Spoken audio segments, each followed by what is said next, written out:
G'day guys, it's Tex from Tracklander. I'm with Jed here from Explore WA. G'day Jed. Thanks mate, cheers for having me. Nice having you here.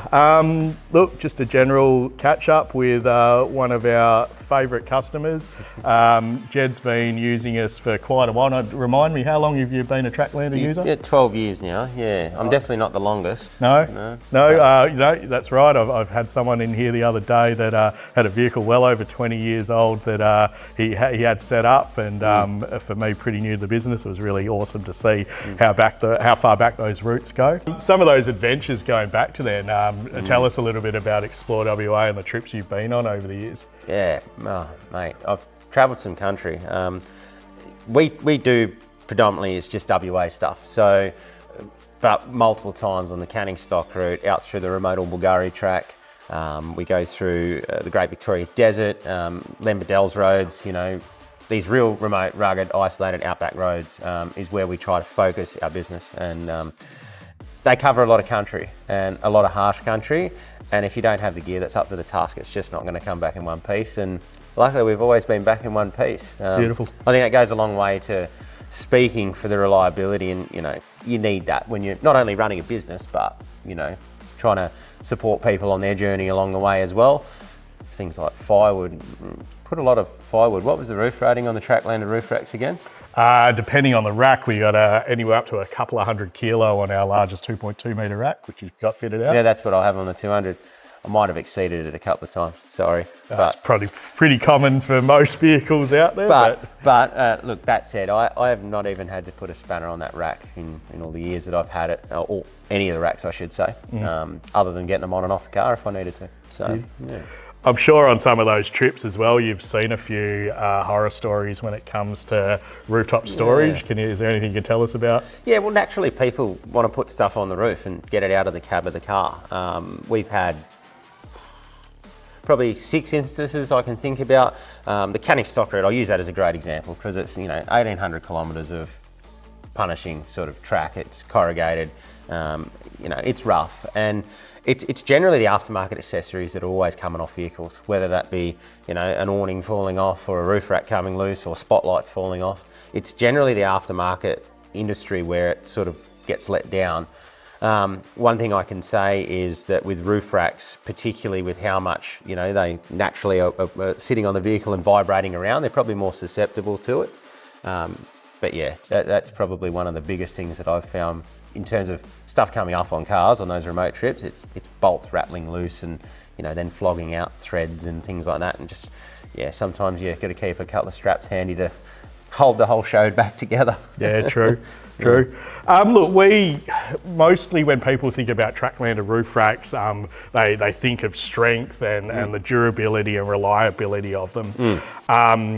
What is one of those other things that people don't think about until they're actually out on the road? You've brought it up a few times. Yeah, 100%. Like, yeah, that point is 100%.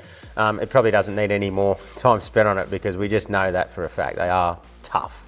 But particularly the weight saving is great. All of our touring setups, we have to be so hot on the weight now. We need to really take care of all our weights to know that we're not going to, you know, go over GVMs. Tip over the 200. Yeah, or tip over the 200. And I think for someone such as myself who does a lot of Ks on the highway, it's about having a bit of extra fuel efficiency too. You know, extra litre or so per 100 Ks makes a huge difference. And then obviously driver comfort, the noise in the cabin, like the new racks, the new low profile racks from Tracklander are chalk and cheese. I've had a couple of vehicles side by side. I mentioned this to you off camera before. I had to do a drive, couple 100 Ks in one day, and the other, same vehicle, just different brand racks. And the difference in wind noise between the other one and the Tracklander, genuinely, it was chalk and cheese. So yeah, you've done very well within the business to actually do that. Like, was that a fairly big R&D process to do that? I've mentioned a few times, our engineer team don't sit on their hands and accept that something's noisy, and we've got several active wind deflectors customised to vehicles. Our R&D process for new vehicles that are coming out, like a BYD Shark, soon to be. Again, we put a lot of time and effort into ensuring that wind noise is minimal or close to zero, and that, as Jed mentioned before, also impacts fuel economy, but driver comfort is everything there. I guess in our accessory range, this has put you on the spot a little bit. Is there anything you'd like to see come out in as a Tracklander accessory? Look, I would say for me, I'm not a huge on rooftop tents. I've just started dabbling back in there because I find it's a handy way to go away with one of my boys if we just want to go for an overnighter or a week trip. But I'm actually going to commit myself next year to taking a a rooftop tent away on the Umbulgari trip we do, which is 15 days on the remote Kimberley and then 15 days down the Canning Stock route. So that's a big undertaking, and often I'll come home and I want to change it out and do that. And trying to take a rooftop tent off a low profile roof rack isn't the most fun experience. So if Tracklander are working on anything in that space, I think that will work with all sorts of different rooftop tents because the extrusion and mounting they have underneath is pretty much very similar. So if something could be come up for a way to actually, rather than having to get under the rack to bolt it on, whereas you could actually just either clamp it or bolt it to the side, I think that would be a really good thing. Okay, we'll have to pass that on to the R&D team, I think there. But have a look at this. I'm going to bring it into frame. I hope you can see this. But I came in today and I don't often mount a spare tyre on the roof unless I need an extra because I've got wheel carriers. But I had a look at some of these today and just been actually able to touch and see how all of this stuff works and the reasons why you guys have done what you've done. This one here, that's a spare wheel mount, but the best thing it does is it folds flat. So if you're not got one on the roof, it's not taking up any room and, you know, negligible extra height. Like, you guys have actually thought about doing that stuff. But if I come to the show and I can touch and I can feel and I can see that, I can see what the powder coating finish is like. I can look at the welds, you know, I can see the effort you put into all your accessories. Yeah, I think that's so important. It's awesome. Well, one interesting point, when I'm out in the desert country and a lot of the indigenous ranger mobs will have vehicles set up with Tracklander racks, and that's by no accident. They demand very, very high level of vehicle fit out because some of the country, they're actually traversing their homelands there, you know, cross country, and there's no tracks. So if I'll see if I dig up some photos, but some of the stuff that gets loaded, I can tell you, I don't nudge your roof loading capacity.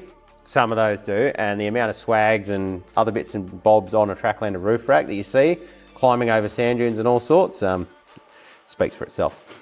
There you go. I'm going to thank Jed for joining us today in our showroom. It's always a pleasure to catch up with you. Likewise. And the thing that excites me with talking to you is you've just got a lot of years of actual full proper use of our racks, and I'm always learning from you, more so than you're learning from me at points in time.